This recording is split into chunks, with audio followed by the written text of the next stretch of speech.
രാധാമണിയും ആ 40 പേരും കാരണം മുഖ്യമന്ത്രി കട്ടക്കലിപ്പിലായി. പരിപാടി ഉദ്ഘാടനം ചെയ്തിട്ട് സംസാരിക്കാതെ വേദിയിൽ നിന്നിറങ്ങിപ്പോയി. മുഖ്യമന്ത്രിക്ക് തൊണ്ടയ്ക്ക് അസ്വസ്ഥതയാണെന്ന് പറഞ്ഞ് ആരോഗ്യമന്ത്രി കെ ശൈലജ തടി തപ്പാനും ശ്രമം നടത്തി. കൊല്ലം ജില്ലാ ആശുപത്രിയിലെ വിവിധ പദ്ധതികളുടെ ഉദ്ഘാടനം ചെയ്യാനെത്തിയതായിരുന്നു മുഖ്യമന്ത്രി പിണറായി വിജയൻ. ജില്ലാ പഞ്ചായത്ത് പ്രസിഡന്റ് സി രാധാമണിയുടെ സ്വാഗത പ്രസംഗം നീണ്ടതോടെ മുഖ്യമന്ത്രി അസ്വസ്ഥനായി. നോട്ടീസിലുള്ള 40 പേരുടെയും പേരെടുത്ത് പറഞ്ഞ് രാധാമണി സ്വാഗതം പറഞ്ഞതാണ് മുഖ്യമന്ത്രിയെ ചൊടിപ്പിച്ചത്. കാര്യം ശ്രദ്ധയിൽപ്പെട്ട അധ്യക്ഷ ആരോഗ്യമന്ത്രി രാധാമണിയുടെ അടുത്ത് ചെന്ന് പറഞ്ഞെങ്കിലും അവർ ആ 40 പേരെയും കൈവിട്ടില്ല. അതോടെ മുഖ്യമന്ത്രി എഴുന്നേറ്റ് പ്രസംഗം നിർത്താൻ പറഞ്ഞു. ശേഷം നിലവിളക്ക് കൊളുത്തി ഉദ്ഘാടനം നിർവഹിച്ച് വേദി വിട്ടു. കൊല്ലം ജില്ലയിൽ ഇന്ന് ഉച്ചയ്ക്ക് മുമ്പ് മുഖ്യമന്ത്രി പിണറായി വിജയന് സ്വകാര്യ പരിപാടികളടക്കം 5 ഉദ്ഘാടനങ്ങളാണുള്ളത്. ഉച്ചയ്ക്ക് ശേഷം തിരുവനന്തപുരത്ത് വിവിധ പരിപാടികളുടെ ഉദ്ഘാടനവും.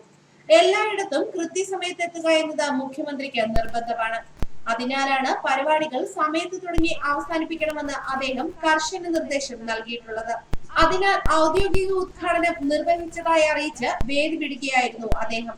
മുഖ്യമന്ത്രിയും വേദിയിലുണ്ടായിരുന്നവരും അടുത്ത ഉദ്ഘാടന സ്ഥലത്തേക്ക് മടങ്ങി. ഉച്ചയ്ക്ക് മുമ്പ് മിനിറ്റുകളുടെ വ്യത്യാസത്തിലാണ് മുഖ്യമന്ത്രിക്ക് പരിപാടികൾ ഉള്ളത്.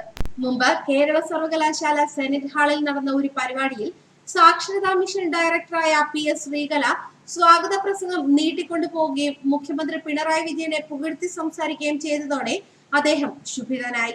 പ്രസംഗം നിർത്താൻ ആവശ്യപ്പെട്ടു. സർക്കാർ പരിപാടികൾ കൃത്യസമയത്ത് നടത്തണമെന്നും മന്ത്രിമാരെ അടക്കം വേദിയിലിരുത്തി സ്വാഗത അധ്യക്ഷ പ്രാസംഗികർ സമയം കളയരുതെന്നും നിർദ്ദേശിച്ചു. അന്നത് വലിയ വിവാദമായിരുന്നു. തുടർന്ന് സർക്കാർ പരിപാടികളിൽ കർശനമായ നിർദ്ദേശങ്ങളോടെയാണ് നടത്തിയിരുന്നത്.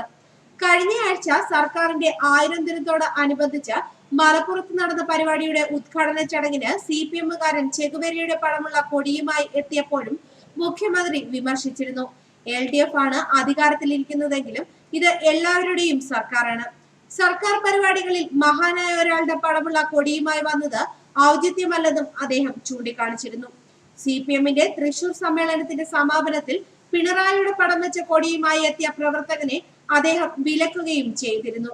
പാർട്ടിയാണ്, വ്യക്തിയല്ല വലുതെന്ന മുന്നറിയിപ്പും അന്ന് നൽകിയിരുന്നു. ന്യൂസ് ഡെസ്ക് മലയാളി വാർത്ത.